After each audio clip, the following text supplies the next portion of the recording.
अ, नमस्कार। मैं मुक्तिबोध साहित्यिक मंच का बहुत शुक्रगुजार हूँ जो मुझे उन्होंने ये अवसर दिया कि मैं राष्ट्रवाद के मसले पर आपके सामने अपनी थोड़ी सी बातें रखूं। मैं लगभग 45-50 मिनट बोलूँगा और उसके बाद सवाल जवाब का सिलसिला चल सकता है। राष्ट्रवाद पर अपनी चर्चा करने के मेरे सामने दो कारण थे। वो भी इसलिए कि एक नवजागरण पर जो विचारों का मंच चल रहा है उस पर राष्ट्रवाद की बात क्यों की जाए, इसके दो कारण थे। पहला कारण तो यही था कि हमारे राष्ट्रवाद की शुरुआत का काल और नवजागरण का काल दोनों का एक खास रिश्ता है। ये विचारों का रिश्ता है। भारतीय राष्ट्रवाद का जो वैचारिक ढांचा है उस पर नवजागरण की छाप काफ़ी स्पष्ट रही है।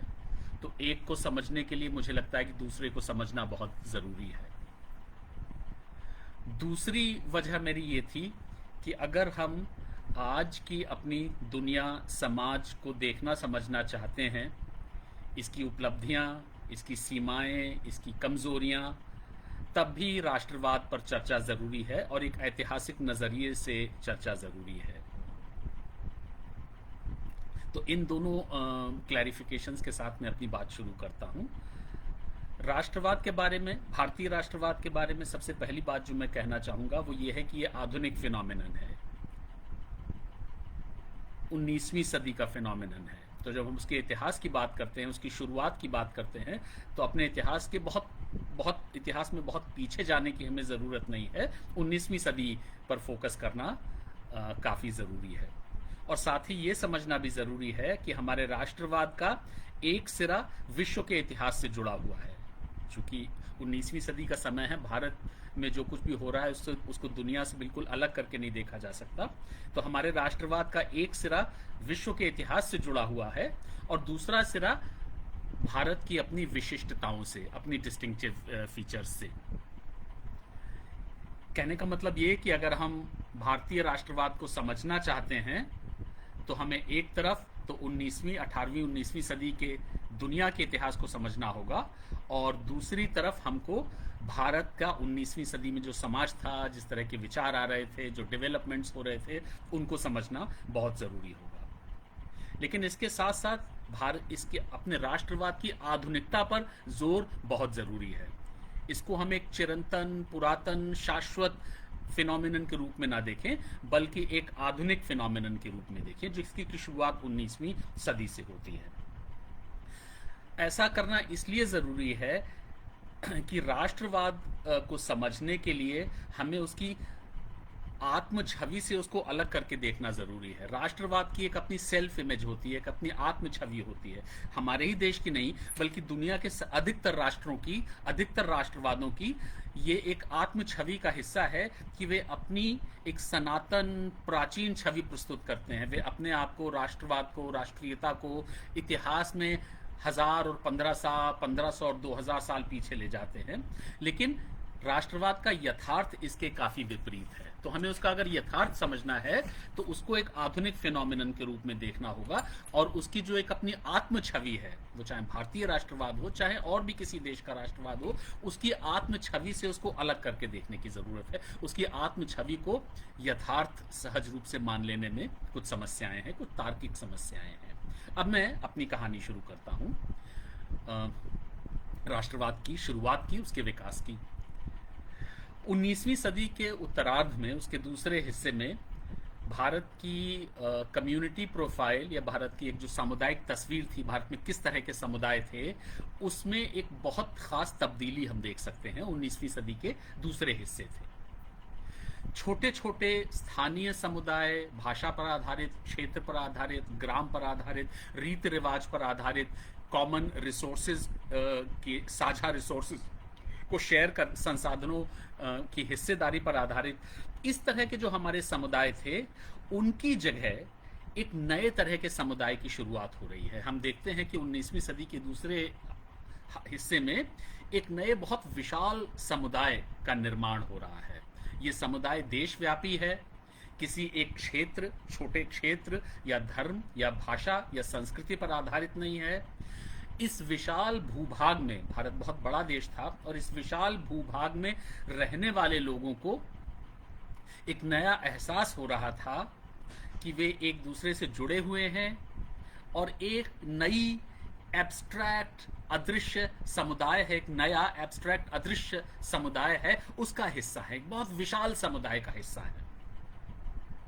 तो ये एक नए तरह का ट्रांसफॉर्मेशन हो रहा है। एक कम्युनिटी प्रोफाइल जो हमारे देश की है, जिस तरह के समुदाय थे उनमें एक ट्रांसफर हो रहा है, उसमें एक ट्रांसफॉर्मेशन हो रहा है, और एक बिल्कुल ही नए तरह का समुदाय, एक नए तरह की कम्युनिटी की शुरुआत हम देख सकते हैं। एक नया ट्रांसफॉर्मेशन हो रहा है हमारे समाज में 19वीं सदी के दूसरे हिस्से में। इस ट्रांसफॉर्मेशन के बहुत सारे कारण थे। नई technologies of communication, railways, media, एक नई तरह की राजनीति आ रही थी, मॉडर्न पॉलिटिक्स जिसको कहते हैं, पॉलिटिक्स ऑफ रिप्रेजेंटेशन, नए संगठन बन रहे थे, नई अर्थव्यवस्था आ रही थी जो कि हमारे देश में ब्रिटिश रूल के तहत आई, लेकिन नई जो पूंजीवादी अर्थव्यवस्था की शुरुआत हो रही थी, जिसके तहत नए नए लिंकेजेस बन रहे थे, अलग अलग क्षेत्र, अलग अलग वर्ग एक दूसरे के साथ जुड़ रहे थे, नई तरह की गतिविधियां हो रही थी, नई तरह की संस्थाएं बन रही थी। ये एक बहुत लंबी कहानी है, मैं उस कहानी में आज नहीं जाना चाहता हूं, लेकिन मैं इतना बताना चाहता हूं कि इन सब चीज़ों की वजह से नई टेक्नोलॉजी, नई तरह की पॉलिटिक्स, नई तरह की इकोनॉमी, नई गतिविधियां, नई संस्थाएं, इंस्टीट्यूशंस, इनकी वजह से हमारी कम्युनिटी प्रोफाइल में एक बहुत बड़ा ट्रांसफॉर्मेशन, बहुत बड़ी तब्दीली आ रही थी, और एक नए तरह की कम्युनिटी, एक निराली, अनप्रेसिडेंटेड, अभूतपूर्व एक नेशनल कम्युनिटी की शुरुआत हो रही थी, जिसको हम भारतीय राष्ट्र, एक नया राष्ट्र बन रहा था, एक नए राष्ट्र की शुरुआत हो रही थी। और उस समय बहुत सारे लोगों ने इस चीज़ को नोटिस किया, उनको लगा कि कुछ एक नया हो रहा है, जो कि पहले जो कुछ होता था उससे बिल्कुल अलग है, ड्रामेटिकली, क्वालिटेटिवली, सिर्फ गुणात्मक रूप से नहीं, बल्कि एक नए तरह से बिल्कुल कुछ बहुत नई चीज हो रही है। तो नई चीज से उनका मतलब ये था कि एक नया नेशन बन रहा है ऑफ इंडियन पीपल। बहुत सारे लोग एक दूसरे के साथ आइडियाज के स्तर पे, भावनाओं के स्तर पर एक दूसरे से जुड़ रहे हैं। ये 19वीं सदी का एक बहुत बड़ा यथार्थ था, जिसको कि आज हम बहुत अच्छी तरह से देखने की परिस्थिति में हैं। लेकिन इस यथार्थ को, जैसा कि आप जानते हैं, यथार्थ एक चीज होती है और उसको देखने के तरीके किसी भी एक समय में बहुत अलग अलग होते हैं। तो ये जो हमारी 19वीं सदी का यथार्थ था, इसको काफी अलग अलग तरीके से देखा समझा जा रहा था उस समय में भी। इस नए यथार्थ पे, जो एक नया नेशन बन रहा था, इस पर एक ब्रिटिश सोच जो आ रही थी, जो ब्रिटिश एडमिनिस्ट्रेटर्स की तरफ से, पॉलिसी मेकर्स की तरफ से, एथनोग्राफर्स की तरफ से, जिन्होंने कि भारतीय समाज पर काम काफ़ी कर रहे थे, उनकी जो सोच बन रही थी 19वीं सदी में, उसमें कमोबेश ये एक एलिमेंट था कि वो इस यथार्थ की तरफ को नकार रहे थे, इस यथार्थ को स्वीकार नहीं कर रहे थे। उनको लग रहा था कि ऐसा कोई नेशन बन नहीं रहा है, बन भी नहीं सकता है। उनके हिसाब से भारत इतना बड़ा देश है, यूरोप की तरह है, तो जिस तरह से यूरोप के अलग अलग समाजों में नए तरह के राष्ट्रवाद उभर चुके थे, वैसा भारत के लिए मुमकिन नहीं था। तो उन्होंने एक तरह से नेशनहुड या राष्ट्रीयता की जो संभावनाएं हैं भारत जैसे समाज के लिए, उसको उन्होंने नकार दिया। उन्होंने कहा कि भारत जो है वो नाम किसी एक नेशनैलिटी का नाम नहीं है, किसी एक राष्ट्रीयता का नाम नहीं है, वो एक भूभाग का नाम है, वो एक क्षेत्रीयता का नाम है, वो एक जियोग्राफिकल एक्सप्रेशन है। ये कहा गया कि वो एक जियोग्राफिकल, एक भौगोलिक नाम है, एक क्षेत्र के लिए नाम है, एक मानसिकता के लिए नहीं है, एक नेशनैलिटी के लिए नहीं है, एक लोगों के लिए नहीं। लोग अलग अलग हैं लेकिन एक क्षेत्र में साथ साथ रह रहे हैं। तो इंडियन नेशन या भारतीय राष्ट्र जैसी कोई चीज नहीं है। उन्होंने इस राष्ट्र के संभावना से, इसके होने से और भविष्य में इसकी संभावना को भी पूरी तरीके से नकार दिया। तो एक तो इस यथार्थ को देखने का ये तरीका आ रहा था जो कि डिनायल या नकार का था। इसकी प्रतिक्रिया के रूप में भारतीय बहुत सारे चिंतक और भारतीय हमारे नेताओं लोगों की तरफ से जो प्रतिक्रिया आई वो ये थी कि हमेशा से हम तो 2000 और 2500 साल पहले से देश थे, इंग्लैंड से पहले भी देश थे, जब दुनिया में और जगह देश नहीं थे तब भी हमारे यहाँ चूंकि बड़ा देश है और राष्ट्रीयता की सारी भावनाएं देखी जा सकती हैं। तो इस तरह की बातें कहेंगे कि हम तो 2500 साल से पुराने देश हैं, हम पुरानी सभ्यता हैं और हमारी जितनी पुरानी हमारी सभ्यता है उतना ही पुराना हमारा देश है। तो नेशन, इंडियन नेशन बहुत पुराना है। ये वही जो मैं कह रहा था कि जो आत्म छवि या जो सेल्फ इमेज जो बनती है वो इसी तरह से। तो एक नो नेशन की जो अवधारणा आई इस यथार्थ को समझने की, उसके बिल्कुल विपरीत, उसके बिल्कुल ही दूसरी तरफ से एक दूसरी अवधारणा आई, ये ऑलवेज अ नेशन, कि आज ही नहीं, हम तो 2000 साल और 2500 साल पहले से देश हैं, और देश के जो जो भी फीचर्स होते हैं, जो जो भी उसकी प्रवृत्तियां होती हैं, जो जो भी उसके लक्षण होते हैं, वो सारे भारत में आज से नहीं बल्कि काफी पहले से मौजूद हैं। ये दोनों एक तरह से बहुत ही एक्सट्रीम तरह की सोच थी। एक एक्सट्रीम ये था कि कोई है ही नहीं नेशन, और दूसरा एक्सट्रीम ये बना कि हमेशा से था। इन दोनों एक्सट्रीम के बीच में एक जो नई सोच आई, जो कि मेरे ख्याल से हमें, जिस पर कि हमें चर्चा ज़्यादा बेहतर है, ज़्यादा ज़रूरी है, जो कि वो यथार्थ के बहुत नज़दीक थी। और वो ये नई सोच ये थी कि ना तो ऐसा है कि हमारे यहाँ राष्ट्र हो नहीं सकता है, और ना ये है कि 2,500 साल से हम राष्ट्र हैं। हम एक नेशन इन मेकिंग हैं। राष्ट्रवाद एक लंबी प्रक्रिया होती है, एक प्लेटफॉर्म होता है। उस लंबी प्रक्रिया में अलग अलग वर्ग के लोग, अलग अलग समुदाय के लोग, अलग अलग भाषाओं के लोग, धर्म के लोग जो हैं, वो धीरे धीरे आकर एक मंच पर आते हैं और एक दूसरे से जुड़ते हैं, और राष्ट्रीयता की भावना की शुरुआत होती है। तो एक नया ये प्रक्रिया है, और इस प्रक्रिया को नाम दिया गया नेशन इन मेकिंग। नेशन बना हुआ नहीं है, और ऐसा भी नहीं कि बिल्कुल ही नहीं है, एक नेशन इन मेकिंग की प्रक्रिया है। वो प्रक्रिया पूरी नहीं हुई है, लेकिन चल रही है। हमारे एक बड़े नेता थे 19वीं सदी के, जिन्होंने अपनी ऑटोबायोग्राफी लिखी, सुरेंद्रनाथ बैनर्जी ने, और अपनी आत्मकथा को उन्होंने, जैसे कि अपनी जिंदगी को देश की जिंदगी के साथ जोड़ दिया, अपनी आत्मकथा को उन्होंने नाम दिया नेशन इन मेकिंग। तो ये नेशन इन मेकिंग एक बहुत ही महत्वपूर्ण एक कॉन्सेप्ट था, कैच फ्रेज था, जो कि भारत की 19वीं सदी की, 20वीं सदी की, और कुछ हद तक आज के भी यथार्थ को काफी अच्छी तरीके से परिलक्षित करता है, उसका प्रतिनिधित्व करता है। तो एक नया आइडिया आया नेशन इन मेकिंग का, जो कि ज्यादा वैलिड, ज्यादा सही, और यथार्थ के बहुत नजदीक था। यथार्थ को समझने का बिल्कुल ही सही प्रयास था।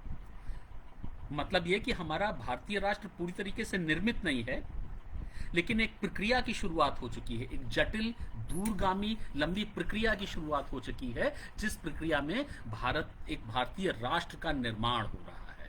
और चूंकि भारत बड़ा देश है, कई धर्मों का, भाषाओं का, संस्कृतियों का देश है, पुरानी सभ्यता है, इसलिए ये जटिल प्रक्रिया है, इसमें समय लगेगा, लेकिन प्रक्रिया चल रही है, नेशन मेकिंग की प्रक्रिया। तो नेशन इन मेकिंग, ये जो कैच फ्रेज आता है, ये 19वीं सदी के और 20वीं सदी के भारत राष्ट्र से संबंधित जो भारत का यथार्थ है, सामाजिक राजनीतिक यथार्थ है, उसको बहुत अच्छी तरह से उसका ये विचार प्रतिनिधित्व करता है, और ये बहुत वैलिड आइडिया है। ब्रिटिश आइडिया वो वैलिड नहीं है, और उसकी जो प्रक्रिया में कुछ भारतीय नेताओं का जो विचार आया कि हमेशा से हम देश थे, वो भी वैलिड नहीं है। लेकिन नेशन इन मेकिंग का विचार जो है, ये काफी वैलिड है।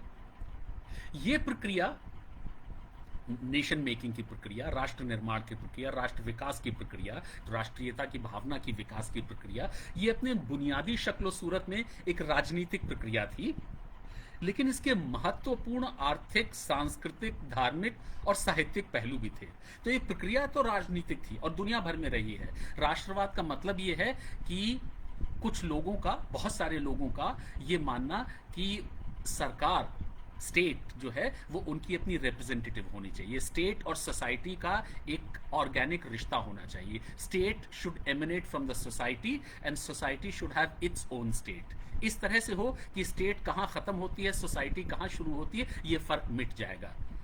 ये हमेशा से ऐसा नहीं था, ये एक मॉडर्न इंसिस्टेंस है, 19वीं और 20वीं सदी की इंसिस्टेंस है कि स्टेट और सोसाइटी का एक गहरा रिश्ता जुड़े, एक ऑर्गेनिक रिश्ता जुड़े। इससे पहले के टाइम्स में, मध्यकाल में, जहां या तो बड़े बड़े एम्पायर हुआ करते थे, या सिटी स्टेट्स छोटे छोटे होते थे, या किंगडम्स होते थे, उनमें आप एक डिवाइडिंग लाइन खींच सकते थे कि स्टेट कहाँ खत्म हो रही है और सोसाइटी कहाँ शुरू हो रही है। और स्टेट और सोसाइटी का बहुत ज्यादा इस तरह का अंतर संबंध या इस तरह का रिश्ता, ऑर्गेनिक रिश्ता भी नहीं होता था। मॉडर्न कंडीशंस में बहुत सारे रीजंस की वजह से, जिनमें कि मैं अभी आज नहीं जाना चाहता हूँ, ये नया एक इंसिस्टेंस, नया एक आग्रह आता है। तो ये मॉडर्न टाइम्स का एक आग्रह है कि स्टेट और सोसाइटी का एक ऑर्गेनिक रिश्ता होना चाहिए। स्टेट सोसाइटी से निकलनी चाहिए, स्टेट सोसाइटी की प्रतिनिधि होनी चाहिए, और सोसाइटी की, लोगों की, कम्युनिटी की एक अपनी सरकार होनी चाहिए।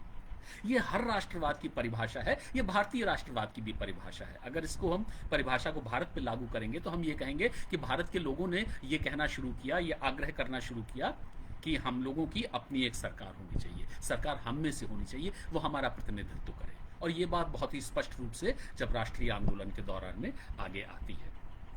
तो ये विचार तो पूरी तरीके से राजनीतिक है, इसलिए कि स्टेट के साथ जुड़ा हुआ है। हमारे इतिहास में जब स्टेट नहीं थी तो राष्ट्रवाद का भी कोई मतलब नहीं था। तो ये पूरी तरीके से राजनीतिक विचार है, लेकिन इसके महत्वपूर्ण आर्थिक, सांस्कृतिक और धार्मिक पहलू भी हैं, साहित्यिक पहलू भी हैं। मैं थोड़ी थोड़ी देर में कुछ वो विचारों पे जाना चाहता हूं जो आर्थिक क्षेत्र से, सांस्कृतिक क्षेत्र से, धार्मिक क्षेत्र से आ रहे हैं, और जो हमारे राष्ट्रवाद का एक सॉफ्टवेयर, जो राष्ट्रवाद का एक वैचारिक ढांचा जो है वो तैयार कर रहे हैं, और उस वैचारिक ढांचे का आज भी काफी महत्व है। आर्थिक से मेरा क्या मतलब है? 19वीं सदी के दूसरे हाफ में ही बहुत सारे हमारे नेताओं ने ये बताना शुरू किया, ये कहना शुरू किया, ये लिखना शुरू किया कि हमारा जो गरीब देश है और हमारे देश की गरीबी, हमारे देश की निर्धनता, वो हमारे अतीत या परंपरा की देन नहीं है। ऐसा नहीं कि हमारी निर्धनता पहले से आ रही है, बल्कि वो ब्रिटिश सरकार और उसकी नीतियों का परिणाम है। ये एक बिल्कुल ही नई सोच थी। इससे पहले की जो सोच थी वो ये होती थी कि ब्रिटिश सरकार, ब्रिटिश रूल हमारे लिए बहुत अच्छा है, प्रोविडेंशियल है, गॉड सेंट है, ईश्वर का दिया हुआ है, और ब्रिटिश राज के तहत, उसके कारण, उसके अंतर्गत जैसा हमारा भारत 150 साल 200 साल में इंग्लैंड की तरह हो जाएगा, तो जैसा इंग्लैंड बहुत विकसित देश है वैसा ही हमारा भी देश विकसित हो जाएगा, इसलिए कि हम भी ब्रिटिश सरकार के तहत आ गए हैं। तो एक माना जा रहा था कि ये ईश्वर की देन है भारत के लिए। हमारे 19वीं सदी के शुरू के नेताओं का ये मानना था। इसके बरक से बिल्कुल नया विचार आता है, और दादा भाई नौरोजी इसके जनक कहे जा सकते हैं, कि हमारी ब्रिटिश सरकार की वजह से, ब्रिटिश रूल की वजह से हम गरीब हो रहे हैं, उसकी वजह से हम बेहतर नहीं हो रहे हैं, हम बदतर हो रहे हैं। हमारी गरीबी, हमारी निर्धनता, और पूरे देश की, किसी एक वर्ग की या क्षेत्र की नहीं, पूरे देश की गरीबी का कारण ये है कि ब्रिटिश सरकार की वजह से और ब्रिटिश सरकार की नीतियों का परिणाम है। देश का धन देश से बाहर जा रहा है, जिसको कि ड्रेन ऑफ वेल्थ का पूरा एक विचार निकल रहा है, धन की निकासी, गरीबों को टैक्स किया जा रहा है, धनी लोग बच जा रहे हैं, लेकिन जो निर्धन लोग हैं, किसान हैं, उनको कर लग रहा है, उनको टैक्स किया जा रहा है।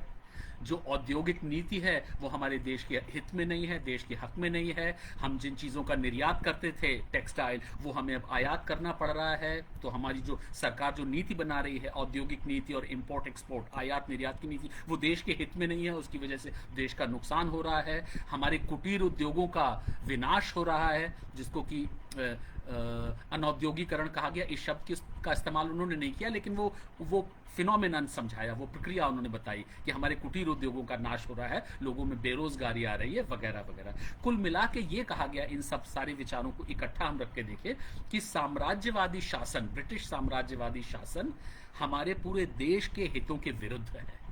वो हमारा आर्थिक विकास नहीं हो रहा है, लेकिन आर्थिक रूप से हम और नीचे जा रहे हैं। और जो हमारे देश की निर्धनता, ये गरीबी जो है, वो ब्रिटिश सरकार की नीतियों के कारण है, वो परंपरा से नहीं आई है। दादा भाई नौरोजी ने बहुत स्टडी करके बताया कि हमारी नेशनल इनकम कितनी है, एक हमारे देश में गरीबी की कितनी ज़्यादा हद है, और उन्होंने एक पूरी किताब लिखी, poverty and the un British rule in India. उन्होंने कहा कि ये ब्रिटिश रूल नहीं है, ब्रिटिश रूल तो वो है जो कि इंग्लैंड में है, जो वहाँ की बेहतरी के लिए है। ये अन ब्रिटिश रूल है, ये हमारे देश की बेहतरी के लिए नहीं, हमारी देश की बदतरी के लिए। तो सारे देश के लिए एक नया विचार आया। ये हमारे राष्ट्रवाद का विचार था, साम्राज्यवाद विरोध का विचार था। लेकिन इस विचार की शुरुआत सबसे पहले आर्थिक क्षेत्र से आई, आर्थिक विचारों से आई। और आर्थिक विचारों से यही आई कि हमारे देश नए शासन, ब्रिटिश रूल के तहत नीचे जा रहा है, उसमें बेहतरी नहीं आ रही है, बदतरी आ रही है। और हमारी गरीबी कोई हमारे अतीत का कैरी ओवर नहीं है, अतीत की निरंतरता नहीं है, वो नई चीज है, वो ब्रिटिश नए शासन की और नए शासकों की नीतियों के कारण है। तो एक तरह से हम, ये बहुत हमारे राष्ट्रवाद का एक वैचारिक आधार बना। और ये आधार, कुछ विचार जो है वो अर्थव्यवस्था से, इकोनॉमी के क्षेत्र से आए। इसी तरह से कल्चर के क्षेत्र से भी कुछ बड़े इंपॉर्टेंट विचार आए, जिन्होंने हमारे राष्ट्रवाद का एक ढांचा, वैचारिक ढांचा और उसका एक सॉफ्टवेयर बनाया। वो क्या विचार थे कल्चर के? पहला विचार तो यही था कि, पहले तो मैं ये बता दूं कि ये जो विचार था ये कल्चरल नेशनलिज्म से अलग है। आजकल बहुत कल्चरल नेशनलिज्म की बात आ रही है, जिसके तहत ये कहा जाता है कि एक देश की एक कल्चर होनी चाहिए। तो हम जो कल्चर के हमारे आइडियाज़ थे वो कल्चरल नेशनलिज्म के आइडियाज़ नहीं थे, इसलिए कि हमारे नेताओं ने 19वीं सदी में भी ये कभी नहीं कहा कि पूरे देश की एक कल्चर होनी चाहिए। वो ये मान रहे थे कि विभिन्न कल्चर संस्कृतियों का देश है, कल्चर बहुत सारी कल्चर्स हैं और जिनका रहना हमारे देश के लिए बहुत ज़रूरी है। तो विचार हमारे कल्चरल नेशनलिज्म का तो नहीं था, लेकिन एक अलग तरह से कल्चर के विचार थे, संस्कृति के विचार थे, जो कि हमारे राष्ट्रवाद के निर्माण में, उसके विचारों के निर्माण में जिनकी एक भूमिका आ रही थी। वो क्या थे कल्चर के विचार? पहला विचार तो यही था कि 19वीं सदी में जो नए नए कल्चरल एनकाउंटर्स पैदा हो रहे थे, एक नया धर्म बाहर से आ रहा था। ये क्रिश्चियनिटी वो नहीं थी जो कि हमारे देश में बहुत पहले से आई थी, लेकिन ये यूरोप की बहुत ही ट्रांसफॉर्म्ड क्रिश्चियनिटी थी रेनेसां और रेफॉर्मेशन के बाद में। एक नया धर्म आ रहा था, नए विचार आ रहे थे, नए नए कल्चरल एनकाउंटर्स, नए नए विचारों का टकराव हो रहा था। और इन नए विचारों के तहत सबसे पहला काम जो हमारे देश में हुआ 19वीं सदी में के पहले ही हिस्से से होना शुरू हो गया था, वो ये कि अपनी परंपराओं का मूल्यांकन, नए विचारों के टकराव, नए एनकाउंटर्स की लाइट में अपनी परंपराओं का मूल्यांकन, और न सिर्फ मूल्यांकन, अपनी परंपराओं की आलोचना। राम मोहन राय ने खासतौर से इसमें नेतृत्व लिया, वो चाहे सती प्रथा को लेकर हो, चाहे वो हमारी कल्चर के और हिस्सों को लेकर हो, लेकिन अपनी परंपरा का मूल्यांकन और उसका क्रिटिक और उसको बदलने की एक मांग, चाहे वो नियम के साथ, लेजिस्लेशन के साथ, चाहे वो लोगों के द्वारा, लेकिन किसी तरीके से ये जो गलत प्रथाएं जो हमारी कल्चर की हैं उनको जाना चाहिए, उनका विरोध, उनका क्रिटिक, उनकी आलोचना, न सिर्फ परंपराओं का मूल्यांकन बट परंपराओं की आलोचना। ये एक बहुत बड़ी एक नई प्रवृत्ति आई जो कि नए एनकाउंटर्स 19वीं सदी में हो रहे थे उसके साथ जुड़ी हुई थी। लेकिन इसी के साथ साथ एक और नई बात आई, वो कल्चरल डिफेंस की। हमें अपनी कल्चर बदलनी तो है, अपनी जो कल्चर के, अपनी परंपराओं के जो नकारात्मक पहलू हैं, जो गलत पहलू हैं, उनको बदलना है, लेकिन अपनी कल्चर की रक्षा भी करनी है। तो ये बहुत इंटरेस्टिंग चीज़ है कि कल्चर का क्रिटिक के साथ साथ कल्चर के डिफेंस का भी एक आइडिया आता है, और वो ये है कि हमें अपनी कल्चर को बाहरी अतिक्रमण से बचाना है। और बाहरी अतिक्रमण से मतलब क्या था? कलोनियल इंक्रोचमेंट से। तो जिस तरह के कलोनियल विचार आ रहे थे, जो नई कल्चर आ रही थी, उससे भी बचाना है। और ये सब वो लोग भी प्रैक्टिस कर रहे थे जो कि ब्रिटिश साम्राज्य, ब्रिटिश रूल के, ब्रिटिश शासन के काफी समर्थक भी थे। ईश्वर चंद विद्यासागर का मैं आपको उदाहरण बताऊं, वो ब्रिटिश रूल को बहुत अच्छा मानते थे, लेकिन एक किसी मीटिंग में उनको बुलाया गया और उनसे कहा गया कि आपको ब्रिटिश कपड़े पहन के आना होगा। उन्होंने जाने से मना कर दिया। उन्होंने कहा कि हम ब्रिटिश को बहुत अच्छा मानते हैं, लेकिन हमें अपनी कल्चर भी बचानी है, अपना ड्रेस, अपना हेडगियर, अपने विचार, सारा कुछ बचाना है। और आप 19वीं सदी में हमारे बहुत सारे विचारक जो है इस द्वंद से गुजर रहे हैं। उनको लग रहा है कि अपनी संस्कृति की आलोचना बहुत ज़रूरी है, लेकिन अपनी संस्कृति का डिफेंस भी बहुत ज़रूरी है। कल्चरल डिफेंस और कल्चरल क्रिटिक दोनों साथ साथ चल रहे हैं। ये एक प्रोजेक्ट का बहुत 19वीं सदी के प्रोजेक्ट का बहुत इंपॉर्टेंट हिस्सा है। मतलब ये कि हमें एक ऐसी आधुनिक कल्चर बनानी है, एक आधुनिक कल्चर की ओर अपने देश को ले जाना है, एक मॉडर्न कल्चर की, ऐसी मॉडर्न कल्चर की ओर अपने देश को ले जाना है जो परंपराओं से भी अलग होगी, जो परंपरा के जो नेगेटिव पहलू हैं, नकारात्मक पहलू हैं, परंपराओं से अलग होगी, लेकिन औपनिवेशिक कल्चर से भी अलग होगी। परंपराओं को छोड़ के हमको अपनी संस्कृति को औपनिवेशिक नहीं बना लेना है। तो बहुत कोशिश की गई कि किस तरह से किया जाए। बड़े इंटरेस्टिंग प्रोजेक्ट बनाए गए। कुछ ने ये कहा कि हमारी कल्चर का एक इनर और आउटर डोमेन है। आउटर डोमेन जो है बाहर का पब्लिक डोमेन, उसमें हम ब्रिटिश आइडिया, ब्रिटिश कल्चर को वेलकम करेंगे, लेकिन जो हम इनर डोमेन है अपने अंदर का जो हो, उसमें हम किसी भी तरह का कलोनियल इंक्रोचमेंट, किसी भी तरह का औपनिवेशिक अतिक्रमण अपने लाइफस्टाइल में, अपनी कल्चर में नहीं होने देंगे। तो कल्चरल डिफेंस भी करेंगे। तो कल्चर को लेकर ये बहुत ही जटिल, बहुत ही कॉम्प्लेक्स और बहुत ही इनोवेटिव, मैं कहूँगा, बड़े नए तरह के प्रयोग किए जा रहे थे, एक्सपेरिमेंट किए जा रहे थे, बहुत ही इनोवेटिव एक्सपेरिमेंट किए जा रहे थे, जिसके तहत नए एनकाउंटर्स की लाइट में कल्चर को बदलने की बात भी थी, अपनी कल्चर का क्रिटिक भी किया जा रहा था, कल्चर की आलोचना भी की जा रही थी, लेकिन साथ ही साथ उसी कल्चर के कुछ पहलुओं को डिफेंड भी किया जा रहा था। तो कल्चरल क्रिटिक और कल्चरल डिफेंस साथ साथ चल रहे थे, और ये माना जा रहा था कि मॉडर्न कल्चर हमको ऐसी बनानी है कि जिसमें कि परंपराओं के कुछ हिस्सों से दूर हटेंगे, लेकिन कलोनियल इंक्रोचमेंट भी नहीं होने देंगे। कलोनियलिज्म बहुत अच्छा हो सकता है, ब्रिटिश रूल बहुत अच्छा हो सकता है, लेकिन हमें अपनी कल्चर को बचाना होगा। तो ये बहुत ही एक, मुझे लगता है, प्रयोग इस तरह के बहुत ही इंपॉर्टेंट, बहुत ही महत्वपूर्ण और इनोवेटिव प्रयोग कल्चर के क्षेत्र में हो रहे थे। और बहुत सारे इन विचारों ने भी हमारा जो राष्ट्रवाद, जिसके कि विचार बन रहे थे, जो राष्ट्र बन रहा था उसके विचार भी बन रहे थे, उसका विचार वैचारिक ढांचा भी बन रहा था, एक सॉफ्टवेयर जो हमारे राष्ट्र का बन रहा था, उसमें कल्चर के इन विचारों ने इनकी बहुत महत्वपूर्ण भूमिका रही। तो इसको हम कल्चरल नेशनलिज्म से हटा के देखें। कल्चरल नेशनलिज्म अलग चीज़ है। कल्चरल नेशनलिज्म का मतलब होता है कि नेशन की एक कल्चर हो। वैसा हमारे यहाँ राष्ट्रीय आंदोलन के दौरान में और 19वीं सदी में भी किसी ने इस तरह के कल्चरल नेशनलिज्म की वकालत नहीं की, लेकिन ये ज़रूर कहा कि हमें एक ऐसी मॉडर्न कल्चर की तरफ अपने देश को ले जाना है जिसमें कि परंपरा का क्रिटिक होगा, लेकिन साथ ही साथ परंपरा का अपनी कल्चर का बचाव भी करना होगा, उसको डिफेंड भी करना होगा, उसको बचाना भी होगा। हमें प्रोटेक्टिव वॉल्स, दीवारें भी खड़ी करनी होंगी, ताकि वो बिल्कुल ही ब्रिटिश जो आधुनिक हमारे शासक हैं, नई जो कल्चर लेके आए हैं जो कि बहुत अच्छी लगती, उसकी लाइट में सारे लोग उसी में न चले जाएं। जो ब्रिटिश कॉलोनियल इंक्रोचमेंट है वो कल्चर के लेवल पे 20वीं सदी में कहीं ज़्यादा होता है, 19वीं सदी में कम है। 19वीं सदी में विचारों के स्तर पे काफ़ी ज़्यादा है, लेकिन कल्चर के स्तर पे हमारे नेताओं की ये पूरी सोच थी कि हमें कल्चरल डिफेंस, कल्चरल क्रिटिक के साथ में कल्चरल डिफेंस भी प्रैक्टिस करना है।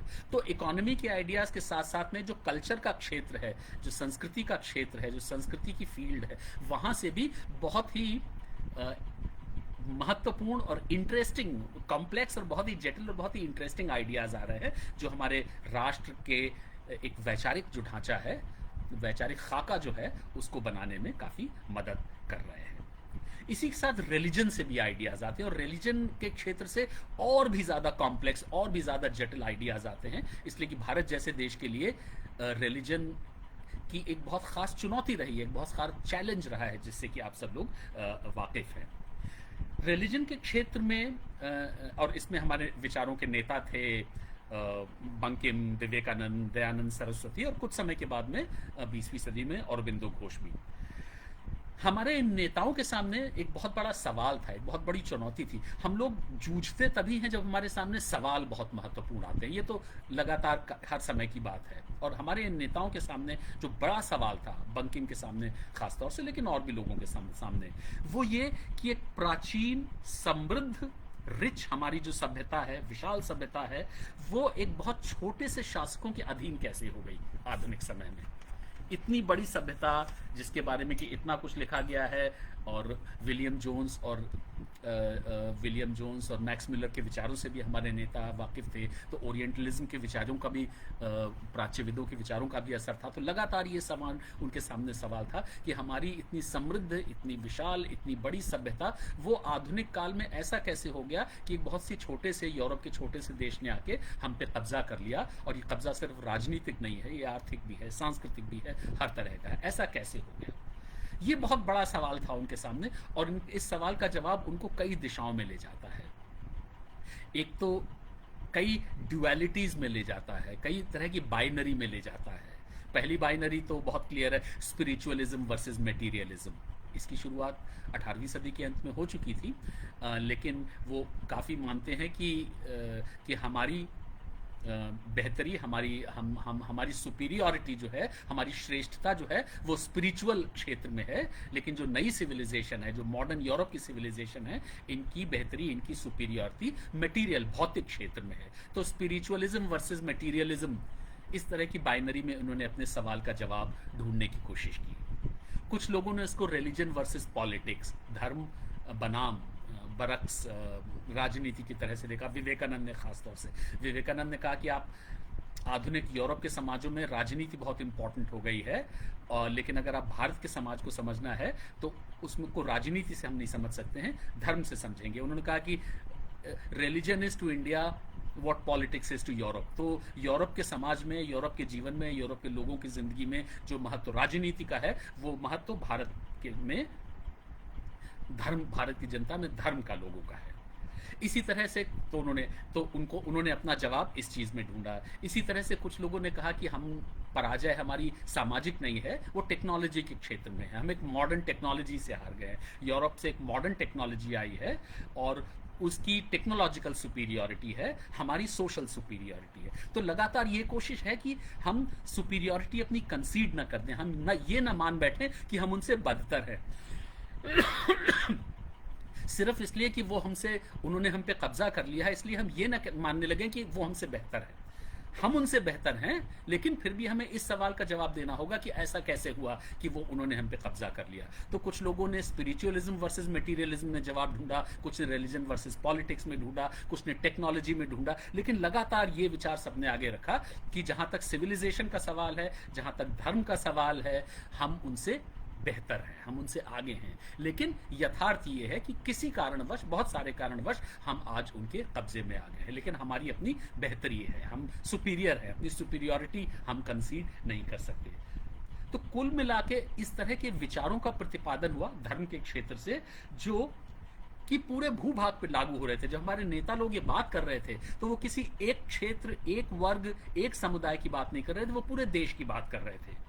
और कहीं ना कहीं पे ये सारे विचार, चाहे वो कल्चर से आ रहे थे, इकोनॉमी से आ रहे थे, धर्म से आ रहे थे, वो साम्राज्यवादी शासन के खिलाफ जा रहे थे, साम्राज्यवाद विरोधी थे। वो ये कह रहे थे कि हमारे कहीं ना कहीं इस तरह की शुरुआत हो रही थी कि भारत के लोगों की अपनी सरकार, अपनी राजनीति, अपना शासन होना चाहिए, विदेशी शासन नहीं होना चाहिए। अब जो धर्म से विचार आ रहे थे उसमें ऑब्वियस कुछ चुनौतियां थी, कुछ समस्याएं थी, अभी जिन पर कि मैं नहीं जा रहा हूं, इसलिए कि धर्म से हमारा मतलब क्या है। धर्म कोई एक नहीं होता है, अपने डिनोमिनेशनल सेंस में बहुत सारे धर्म होते हैं, हिंदू धर्म है, इस्लाम है, सिखिज्म है, ईसाई धर्म है, वगैरह वगैरह। तो किस धर्म की हम बात कर रहे हैं? अगर आप एक धर्म की बात कर रहे हैं तो वो दूसरे धर्म के सदस्यों पर लागू नहीं होगी, फिर उसके बारे में क्या करेंगे? तो इस तरह की बहुत सारी चुनौतियां थी, और इस चुनौतियों से निपटा 20वीं सदी में हमारे नेताओं ने, खासतौर से गांधी ने, उन्होंने बहुत अद्भुत नए तरह के प्रयोग किए, जिस तरह से धर्म की जो ये विविधता है इसको अक्षुण्ण रखते हुए, इसको बनाते हुए भी उन्होंने कहा कि धर्म का एक यूनिवर्सल मैसेज भी होता है। उस पर अगर सवाल जवाब होगा तो मैं ज्यादा चर्चा करूंगा, अभी चूंकि समय, मुझे और भी बातें करनी है तो मैं इस पर आगे बढ़ता हूं। इसी तरह के राष्ट्रीय विचार जो कि अर्थव्यवस्था के क्षेत्र से, आर्थिक क्षेत्र से, संस्कृति के क्षेत्र से, धर्म, सिविलाइजेशन के क्षेत्र से आ रहे थे, वो लिटरेचर की दुनिया से भी आ रहे थे। अलग अलग तरह की भाषाओं में साहित्य बन रहा था, जिसमें कि एक खास कॉमन फीचर थे। हिंदी में, उर्दू, गुजराती, मराठी, तमिल, उन सब में एक खास तरह के विचार आ रहे थे, जिनको कि एक लिटरेरी पेट्रियोटिज्म का नाम दिया गया है। तो एक खास तरह का लिटरेचर और लिटरेरी आइडियाज आ रहे थे लिटरेरी पेट्रियोटिज्म के। हालांकि वो अलग अलग तरह से, अलग अलग भाषाओं से आ रहे थे, लेकिन उनके आपस में वो लिंकेजेस थे। वो जो लिटरेरी पेट्रियोटिज्म था वो किसी एक क्षेत्र को लेके नहीं था। मतलब जो गुजराती साहित्य है वो गुजराती पेट्रियोटिज्म नहीं है, गुजराती भक्ति नहीं है, वो देशभक्ति है, इंडियन पेट्रियोटिज्म है। तो एक नए तरह का लिटरेरी पेट्रियोटिज्म जो कि अलग अलग क्षेत्रों की, अलग अलग भाषाओं के, अलग अलग साहित्य से आ रहा है, लेकिन विचार वो भारतीय पेट्रियोटिज्म का रख रहा है लिटरेचर के थ्रू, तो लिटरेरी पेट्रियोटिज्म। तो साहित्य के क्षेत्र से भी बहुत महत्वपूर्ण, बहुत अच्छे विचार आ रहे थे, जो कि भारतीय राष्ट्रवाद का जो ये खाका, जो ढांचा, जो वैचारिक ढांचा बन रहा था, जिसमें उनका योगदान, उनका इनपुट आ रहा था। तो दोस्तों 19वीं सदी में जो नवजागरण का काल है, उसी में बहुत महत्वपूर्ण विचारों का एक ताना बाना तैयार हो रहा था, आर्थिक, धार्मिक, सांस्कृतिक, साहित्यिक, जो राष्ट्र निर्माण का एक वैचारिक आधार भी तैयार कर रहे थे। लेकिन ये सारे के सारे विचार जो हैं वो समाज के एक बहुत छोटे से अभिजात, इलीट, बुद्धिजीवी वर्ग तक ही सीमित थे। इनका डिफ्यूजन, इनका प्रसार बहुत समाज के बहुत ही छोटे वर्ग तक था। तो नेशनलिज्म के आइडियाज तो आ रहे थे, लेकिन एक नेशन की अवधारणा भी बन रही थी, लेकिन उस नेशन में कौन शामिल थे, अगर आप ये सवाल पूछेंगे तो लगेगा कि बहुत थोड़े से लोगों का नेशन था। नेशन फॉर द पीपल था, ऑफ द पीपल नहीं था। लोगों की शिरकत उसमें नहीं थी, लेकिन वैचारिक स्तर पर लोग उसमें शामिल थे, इसलिए कि माना जा रहा था कि सारे लोगों का देश है। 20वीं सदी में इन विचारों को जनता तक पहुंचाने का काम हुआ। और 20वीं सदी में इन विचारों को जनता तक पहुंचाने का काम किया हमारे राष्ट्रीय आंदोलन ने और उसके नेताओं ने। एक बहुत बड़ा जन आंदोलन जिसकी शुरुआत 1905 से हम मानते हो, जो 1947 से इंटरमिटेंटली थोड़ा थोड़ा रुकते हुए थोड़ा थोड़ा अलग तरह से, लेकिन लगातार जो एक आंदोलन अलग अलग शक्ल सूरत में चलता रहा, उस दौरान में भारतीय राष्ट्रवाद के वे विचार जिनकी की तैयारी एक प्रयोगशाला की तरह, एक लेबोरेटरी की तरह एक हो रही थी, वो अब धीरे धीरे लोगों तक पहुंचाए जा रहे हैं। तो हमारे राष्ट्रीय आंदोलन ने, जो जन आंदोलन था जिसमें कि जनता की भागीदारी थी, उन तक उस आंदोलन के साम्राज्यवाद विरोधी आंदोलन के दौर में उसके माध्यम से ये विचार लोगों तक पहुंच रहे हैं। अगर आप राष्ट्रीय आंदोलन के नेताओं के उस समय के भाषण और उनकी गतिविधियां देखेंगे, अगर उनके भाषण पढ़ेंगे, तो कुल मिला के कमोबेश 3 बातें आपको उसमें बहुत स्पष्ट नजर आती हैं। पहला तो आर्थिक शोषण का, कि देश का हमारा आर्थिक शोषण हो रहा है, हमारा धन वापस बाहर जा रहा है, औद्योगिक नीति सरकार की ठीक नहीं है, जनता को टैक्स, गरीब लोगों को टैक्स किया जा रहा है, यानी वही सारी बातें जो कि हमारी 19वीं सदी के नेताओं ने रखी थी रिसर्च करके। हमारी 20वीं सदी के नेताओं ने, गांधी ने, नेहरू ने, कोई इस पर ज्यादा रिसर्च नहीं की, लेकिन उन्होंने इन विचारों को विरासत के रूप में लिया और इन विचारों को लोगों तक पहुंचाया। तो आर्थिक शोषण का विचार, ब्रिटिश शासन का विदेशीपन, ये हमारे शासक नहीं हैं, विदेशी हैं, इनका होम हेडक्वार्टर्स जो है वो दिल्ली या कलकत्ता नहीं है, वो लंदन है और लंदन के हित में शासन कर रहे हैं। तो पूरी तरीके से हर मायने में विदेशी हैं। इस सेंस में ही विदेशी नहीं है कि उनकी त्वचा का रंग अलग है, लेकिन इस सेंस में भी विदेशी हैं कि उनका हेडक्वार्टर्स अलग है और वहीं से सेक्रेटरी ऑफ स्टेट वहीं से आते हैं, वाइसरॉय वहीं से आते हैं, वहीं चले जाते हैं, वहीं पर उनकी पार्लियामेंट में हमारे देश के लिए नीतियां बनती है और नीति निर्माण होता है। तो ब्रिटिश शासन का विदेशीपन, हर तरह से विदेशीपन। और तीसरा सिविल लिबर्टीज पर बहुत जोर, इसलिए कि हमें अपने देश के लिए आज़ादी चाहिए। वो अखबार चलाते थे, अखबारों पे प्रतिबंध नहीं होना चाहिए, अभिव्यक्ति की स्वतंत्रता होनी चाहिए, प्रोटेस्ट की आज़ादी होनी चाहिए, वगैरह वगैरह। तो ये 3 चीज़ें हमारे जो नेताओं के भाषण हैं, जो बातचीत है जिसके तहत वो लोगों तक पहुंच रहे थे और लोगों तक अपनी बात रख रहे थे, वही बातें जिनका कि निर्माण 19वीं सदी में हो चुका था। तो उसके 3 बहुत महत्वपूर्ण पहलू हैं: आर्थिक शोषण, ब्रिटिश शासन का विदेशीपन और सिविल लिबर्टीज। तो इस तरह से जो भारतीय राष्ट्रवाद का ढांचा बना, और अब उस ढांचे में लोग भी आ रहे हैं। अब वो ढांचा, अब वो मंच, अब वो प्लेटफॉर्म सिर्फ एलिटों का या थोड़े से लोगों का नहीं रह गया है, अब सामान्य लोग भी उसमें आ रहे हैं उस विचारों की, जिस कनेक्टेड विचारों का हिस्सा बन रहे हैं। तो जो हमारे राष्ट्रवाद का अब जो नया मंच बन रहा है, पहले तो एक ढांचा था, एक आउटलाइन थी, अब वो मंच, एक प्लेटफॉर्म बन रहा है जिसपे कि लगातार नए नए तमाम जगह से लोग आ रहे हैं। उसके 2 मुख्य स्तंभ थे। पहला तो साम्राज्यवाद विरोध, एंटी इंपीरियलिज्म, वो हमारे राष्ट्रवाद का बहुत ही बुनियादी, अभिन्न, इनसेपरेबल एक हिस्सा रहा। और दूसरा ये कि राष्ट्रीय स्वतंत्रता, राष्ट्रीय एकता, नेशनल यूनिटी की एक का कंसेप्शन, उसकी एक अवधारणा।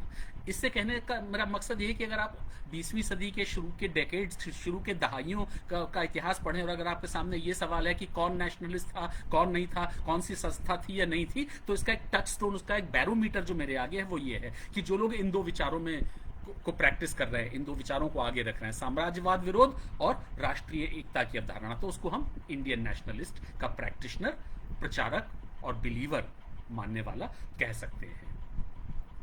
हमारे राष्ट्रीय आंदोलन की परिणति हमारी आज़ादी में हुई 1947 में, बंटवारा भी हुआ जिस पर अभी मैं बात नहीं कर रहा हूं, इसलिए कि वो अलग पूरा लंबा बहस का मुद्दा बन जाएगा।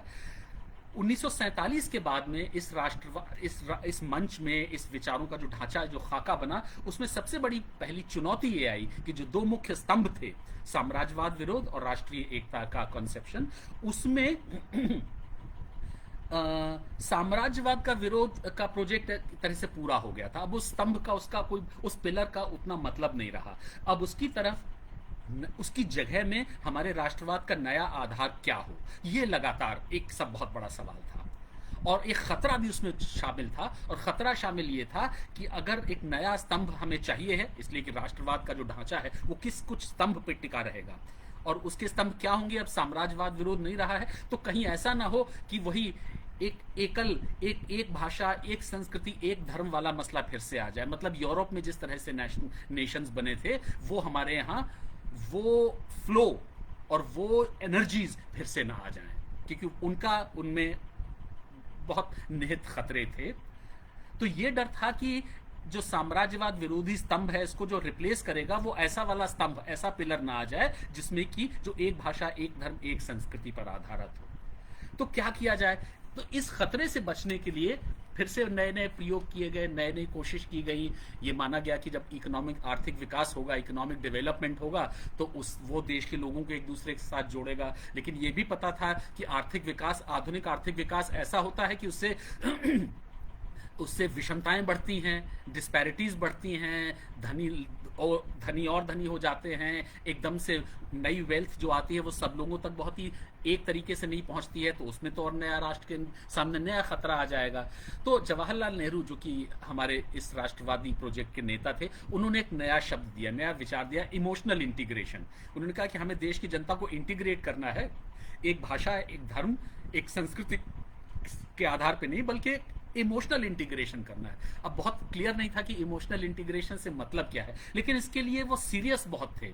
तो एक पूरी कमिटी बनाई गई, इमोशनल इंटीग्रेशन कमिटी, और उसने काफी 1961 में, और उसमें 2-3 साल काम करके उसने अपनी रिपोर्ट जमा की। ये वेबसाइट पर अभी भी है, मैंने पढ़ी नहीं है रिपोर्ट, लेकिन कभी पढ़ूंगा और फिर अगर आप मौका मिला तो हम लोग उस पर चर्चा करेंगे। और वो बहुत इसके बारे में सीरियस थे, इसलिए कि उसमें सिर्फ नेता ही लोग नहीं थे। एम.एन. श्रीनिवास जो हमारे उस समय के बहुत बड़े सोशियोलॉजिस्ट थे, वो भी उसके मेंबर थे। उनसे भी पूछा जा रहा था कि इस देश की जनता का इमोशनल इंटीग्रेशन कैसे होना चाहिए। तो ये आज के समय में, अब मैं अपनी बात को वाइंड अप करना चाहता हूं, इसलिए कि थोड़ा सवाल जवाब के लिए भी समय रहना चाहिए। आज हमारे राष्ट्र और राष्ट्रवाद के सामने 2-3 तरह की चुनौतियां हैं। कुछ चुनौतियां भी हमारे उसी खाके से, उसी ढांचे से निकल के आ रही हैं जिसकी की शुरुआत 19वीं सदी में हो रही थी।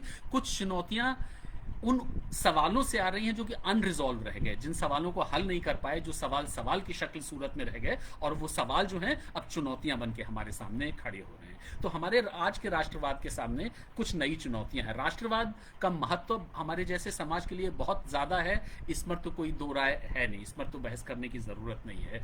हमारे देश के समाज को, हमारी अर्थव्यवस्था को, हमारे लोगों को राष्ट्रवाद की जरूरत है, उस पर भी कोई बहस की जरूरत नहीं है।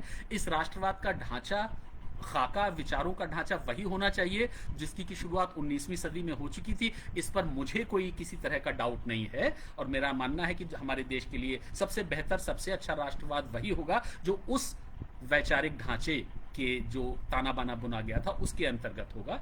लेकिन फिर भी जो 2-3 चुनौतियां हैं, उसमें पहली चुनौती जो है वो अर्थव्यवस्था की ही है, वो सोशल इकोनॉमिक डिस्पैरिटी की है, वो एक अनइवननेस की है। ये माना जा रहा था कि इस अनइवननेस को कम से कम रखा जाएगा, लेकिन जिस तरह से हमारा आर्थिक विकास हुआ है उसमें क्षेत्र के आधार पे वर्ग के आधार पे और बहुत सारे आधारों पर एक अनइवननेस और एक डिस्पैरिटी आ गई है। और उसका एक लॉजिकल उसका आउटकम ये होता है कि अगर समाज के एक हिस्से को ये लगता है कि राष्ट्र के नाम पर कुर्बानियां वो कर रहा है और उसका फायदा कहीं और जा रहा है, तो एक सोशली एक्सप्लोसिव परिस्थिति बनती है। और वो सोशली एक्सप्लोसिव, सामाजिक रूप से विघटनकारी जो परिस्थिति बनती है, वो बहुत पावरफुल होगी, तो हमारे समाज के ढांचे को तोड़ भी सकती है। हमारा जो सोशल फैब्रिक है, जो ताना बाना है, उसको नुकसान पहुंचा सकती है। तो सबसे बड़ी चुनौती जो है वो एक अनइवननेस ऑफ डेवलपमेंट है, सोशियो इकोनॉमिक डेवलपमेंट है। अनइवननेस तो होनी ही होती ही है, लेकिन वो जब बहुत ज्यादा बढ़ जाती है तब फिर कहीं ना कहीं पे कुछ लोगों को ये लगता है कि वो कुछ लोग आर्थिक विकास का शिकार हैं। आर्थिक विकास देश के नाम पे उनसे उम्मीदें की जा रही हैं कि वो कुर्बानी दे देश के लिए, लेकिन उसका फायदा कहीं और जा रहा है। तो ये हमारे राष्ट्रवाद को कमजोर करती है और करेगी और कर रही भी है। तो एक किसी भी जो राष्ट्रवाद के स्टेक होल्डर्स हैं, जो राष्ट्रवाद के नेता हैं, उनके सामने सबसे बड़ी चुनौती तो यही रहती है कि किसी ना किसी तरह से नीतियों के द्वारा, बेहतर नीतियों के द्वारा जो सोशल डिस्पैरिटीज हैं, इनको कम से कम करने की कोशिश की जाए। दूसरी चुनौती हमारे राष्ट्रवाद को एकलवाद से है, जिसको कि मैं कहता हूं मोनिज्म वर्सेस प्लूरलिज्म। ये लगातार खतरा है हमारे सामने। अगर आप आज के हमारे देश में देखेंगे तो बहुत सारी कॉन्टेस्ट, बहुत सारी डिबेट, बहुत सारे लड़ाई झगड़े, बहुत सारे कॉन्फ्लिक्ट, बहुत सारे टकराव किसी भी चीज को लेके हैं, लेकिन अगर आप सतह को, सरफेस को थोड़ा सा खोदेंगे, थोड़ा सा नीचे जाएंगे, तो आप पाएंगे कि इसमें यही बेसिक डिबेट है। मोनिज्म एकलवाद या बहुलवाद, मोनिज्म प्लूरलिज्म, वन और मेनी। लगातार ये बहुत बड़ी चुनौती है। और चाहे धर्म के आधार पे चुनौती धर्म की तरफ से आती है कि इस देश का एक मुख्य धर्म होना चाहिए, या एक भाषा होनी चाहिए, या एक संस्कृति होनी चाहिए। और दूसरी तरफ विचार ये है कि प्लूरलिज्म, जो हमारे समाज, प्लूरैलिटी हमारी कंडीशन है, लेकिन उसको नर्चर करना, उसको बनाए रखना, उसको बढ़ाए रखना, मतलब प्लूरलिज्म, वो एक हमारा प्रोजेक्टर हमको करना चाहिए। मतलब जो भी समस्याएं हैं उनका रास्ता प्लूरलिज्म से है। हाँ, बहुत सारे लोगों को आजकल ये लगने लगा है कि हमारी देश की समस्याएं इस बात से हैं, प्लूरैलिटी से। लेकिन सही बात यह है कि अगर प्लूरैलिटी की जगह एक खास तरह का मोनिस्ट ढांचा आएगा तो ज्यादा कॉन्फ्लिक्ट और ज्यादा समस्याएं बढ़ेंगी, और हमारे अपने देश की जो विशिष्टता है, जो यूनिकनेस है दुनिया में, वो भी लगातार चली जाएगी। तो यही दुनिया हमारी तरफ इसलिए भी देखती है कि हमने बहुत ही क्रिएटिव, बहुत ही बेहतर रचनात्मक तरीके से अपनी प्लूरैलिटी को अपहोल्ड किया है, उसको नर्चर किया है, उसको पोषित किया है।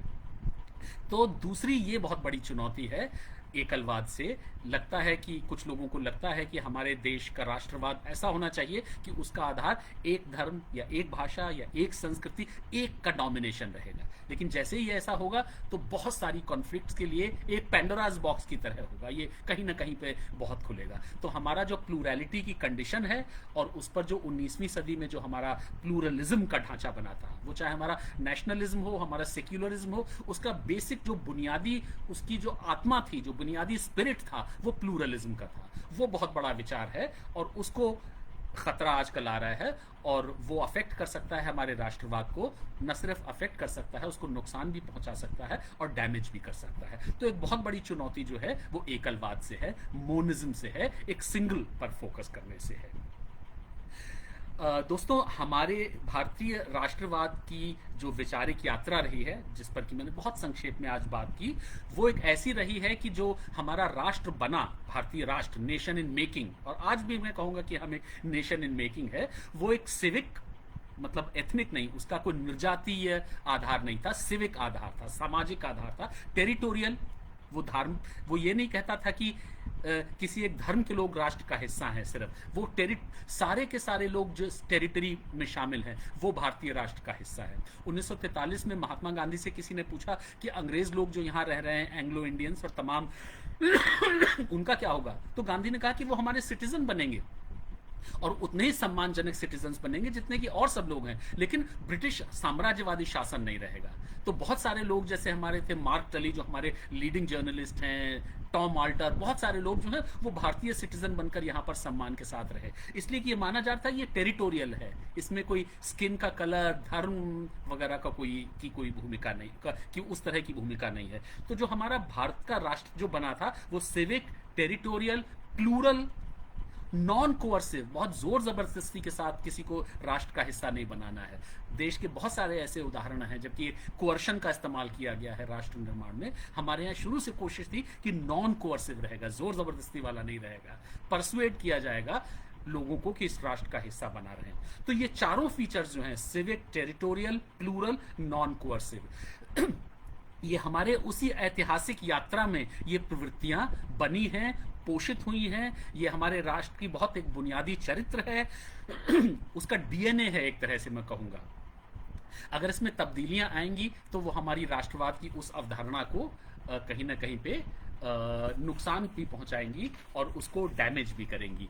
तो मैं अपनी बात अब ख़त्म करना चाहता हूं कि 19वीं सदी से एक वैचारिक यात्रा रही है जिसमें कि राष्ट्र को लेके एक बहुत ही वैचारिक ढांचा बना, बहुत ही क्रिएटिव, बहुत ही इंपॉर्टेंट विचार आए इकोनॉमी, कल्चर, रिलीजन, लिटरेचर से 20वीं सदी में लोगों तक पहुंचे, और इस तरीके से एक हमारे राष्ट्र का डीएनए बना हुआ है। कोई भी राष्ट्र कभी भी चुनौती से मुक्त नहीं होता, उसके सामने हमेशा चुनौतियां रहती हैं। 1947 के बाद में खास तरह की चुनौतियां आई, आज भी खास तरह की चुनौतियां हैं।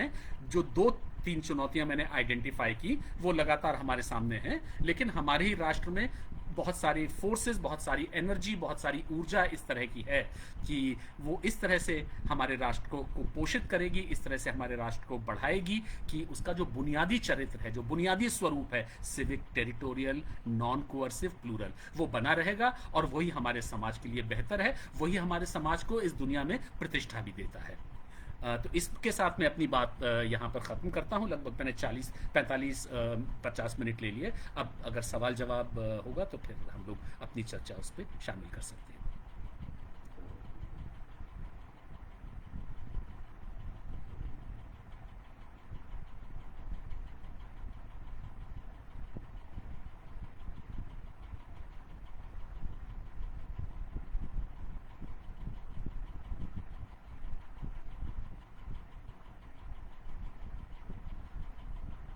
अब मैं मुक्तिबोध साहित्यिक मंच को मैं ओवर टू मुक्तिबोध साहित्यिक मंच।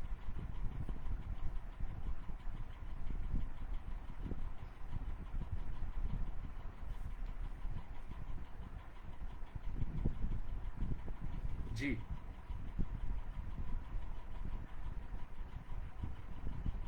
हाँ हाँ।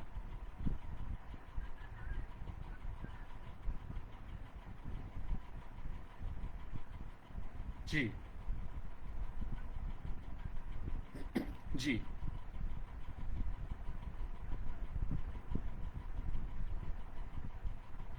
अच्छा अच्छा। ठीक ठीक। हाँ हाँ। एक सवाल आया है मृत्युंजय से, और वो ये है कि जो 19वीं सदी का, जिसको जो मैंने कल्चरल प्रोजेक्ट की बात की थी, कि एक तरह से परंपराओं की आलोचना भी, लेकिन एक कल्चर का डिफेंस भी। तो उसमें दो जो मुख्य धड़े थे हमारे समाज के, महिला और दलित, वो किस तरह से इस विमर्श में आते हैं। ये बहुत महत्वपूर्ण सवाल है, और एक तरह से इस पर काफ़ी काम भी हुआ है। और ये भी बताया जा रहा, अब ये भी बताया गया है कि उसमें किस तरीके से जो सामाजिक सुधार था उसमें पेट्रियार्की एक तरह से मजबूत भी हुई। इसलिए कि महिलाओं के मसले को जिस तरह से लिया गया, वो उस तरह से कुछ कमोबेश इस तरह से लिया गया कि ये बताया गया कि हमारी कल्चर का, हमारी कल्चरल जीवन का एक इनर और आउटर डोमेन होता है। तो आउटर डोमेन में तो हम औपनिवेशिक विचारों का स्वागत करेंगे, वेलकम करेंगे, लेकिन इनर डोमेन जो है, और महिलाएं उसी इनर डोमेन का हिस्सा थी, उसमें हम कल्चरल डिफेंस प्रैक्टिस करेंगे, हम अपनी वॉल्स बनाएंगे। तो उसके वजह ये हुआ कि जो महिलाओं का मसला था या महिलाओं का डोमेन था, वो इनर डोमेन में आ गया, और इसलिए उसको कल्चरल डिफेंस का हिस्सा बनाया गया। इसका एक परिणाम ये हुआ कि पेट्रियार्कल आइडियाज़ या मेल सुपीरियॉरिटी के जो आइडियाज़ हैं वो ज़्यादा मजबूत हुए। तो एक तरह से ये कहा जा सकता है कि ये जो नेशन का जो जो कल्चरल डायमेंशन थी नेशन मेकिंग की, या जो आइडियाज़ कल्चर से आ रहे थे, उनमें कहीं ना कहीं पे एक ये एलिमेंट जो पेट्रियार्की को मजबूत करने का एलिमेंट था, वो भी निहित था और वो भी आया था। तो ये किस तरह से उन विचारों की एक इस आधार पर आलोचना की जा सकती है। साथ ही साथ दलित का जो सवाल है, लो कास्ट का, इस पर एक तरह से कब ज्योतिबा फुले की का पूरा विमर्श था, और जिन्होंने रैशनलिस्ट आधार से उन्होंने जाति व्यवस्था का क्रिटिक किया। लेकिन ज़्यादातर जो हमारी जाति व्यवस्था की क्रिटिक है, जाति व्यवस्था के क्रिटिक तो अम्बेडकर, ये राम मोहन राय के आने से शुरू हो जाते हैं। लेकिन जिस तरह का पैनापन, जिस तरह की शार्पनेस, जिस तरह की निटी ग्रिटी, जिस तरह की डिटेल्स, और परंपरा का एक कॉम्प्रहेंसिव क्रिटिक जिस तरह से 20वीं सदी में होता है, खासतौर से अंबेडकर के साथ में, उस तरह का 19वीं सदी में नहीं होता है। सबसे शार्प और सबसे ये माना जाए कि रेडिकल क्रिटिक जो है वो ज्योतिबा फूले का ही है, और वो एक रैशनल ग्राउंड पे, वो रैशनैलिटी के थ्रू करते हैं। महाराष्ट्र में कुछ और भी नेता करते हैं, लेकिन ओवरऑल जो है वो एक जो एक इगैलिटेरियनिज्म, एक मॉडर्निटी के वैंटेज पॉइंट से कास्ट सिस्टम को जरूर क्रिटिक किया गया। लेकिन वो जो जो दलित एम्पावरमेंट वाला एजेंडा है, जो कि 20वीं सदी में ज़्यादा बड़े पैमाने पर उठ के आता है, वो उतना नहीं आता है। तो जेंडर और कास्ट, ये दोनों एस्पेक्ट ऐसे हैं जिनमें कि इन आइडियाज़ की, इन विचारों की सीमाएं और इन विचारों की लिमिटेशंस भी देखी जा सकती हैं। तो ये मृत्युंजय का बिल्कुल वैलिड, बिल्कुल जेन्युइन सरोकार है, और इम्पॉर्टेंट एक